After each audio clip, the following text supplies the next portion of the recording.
आरव और रोहन एक ही शहर में रहते थे और दोनों पेंटिंग करते थे।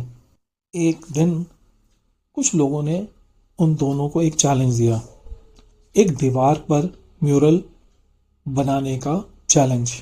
आरव ने तो गर्मजोशी में काम करना शुरू किया और 3 दिनों में ही एक खूबसूरत सा कलरफुल म्यूरल यानी कि एक कलरफुल पेंटिंग दीवार पे बना दी। उसी तरफ रोहन ने पूरा हफ्ता लिया और उसका डिज़ाइन सिंपल था। लोगों ने जब उन दोनों के डिज़ाइंस को देखा तो वो आरव को अप्रिशिएट करने लगे। पर उस समय कुछ फैक्ट्स सामने आए। आरव ने एक स्मूथ, पहले से तैयार, हाई क्वालिटी दीवार पे अच्छे से कलर्स लेते हुए और ब्रश लेते हुए पेंटिंग बनाई थी। उसी तरफ रोहन ने एक टूटी फूटी दीवार को पहले तो रिपेयर किया और लिमिटेड कलर्स से उस पेंटिंग को बनाया।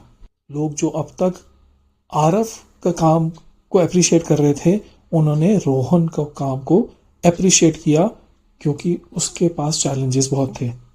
पर कहानी अभी बाकी है दोस्तों। पता चला आरव तो अभी बच्चा था और पेंटिंग शो क्या करता था, वहीं रोहन एक एक्सपीरियंस पेंटर था और ये काम पिछले 15 सालों से कर रहा था। पर उसके हालात कुछ बहुत अच्छे नहीं थे। जब ये फैक्ट सामने आए तो लोगों का जो परसेप्शन था, देखने का नज़रिया, वो फिर से बदल गया। परसेप्शन यानी कि हमारे देखने का नज़रिया। ये देखने का नज़रिया कैसे बनता है? हमारी सेंसेस, हमारी बिलीव्स, हमारी पास्ट नॉलेज की वजह से बहुत डिपेंड करता है कि हमारा परसेप्शन कैसा बनेगा। और इसी वजह से जो परसेप्शन है वो एक सब्जेक्टिव और इन्फ्लुएंस हो सकता है। एडवर्टाइजिंग में इसके लिए एक वर्ड यूज किया जाता है, टॉमा, टॉप ऑफ माइंड अवेयरनेस।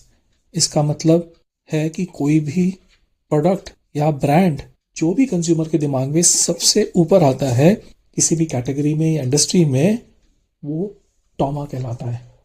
और साइकोलॉजिस्ट की माने और मार्केट ट्रेंड्स की माने तो कंज्यूमर्स भी उसी प्रोडक्ट को या ब्रांड को खरीदते हैं जिसकी उनको टॉमा होती है, यानी कि टॉप ऑफ माइंड अवेयरनेस होता है। तो आप जब भी किसी रिटेल स्टोर में जाते हैं या ई कॉमर्स वेबसाइट पर स्कोर कर रहे होते हैं तो आप उस प्रोडक्ट को खरीदने के लिए जिसका ब्रांड रिकॉल ज़्यादा है, बहुत चांसेस होते हैं कि आप उसी ब्रांड या प्रोडक्ट को खरीदेंगे।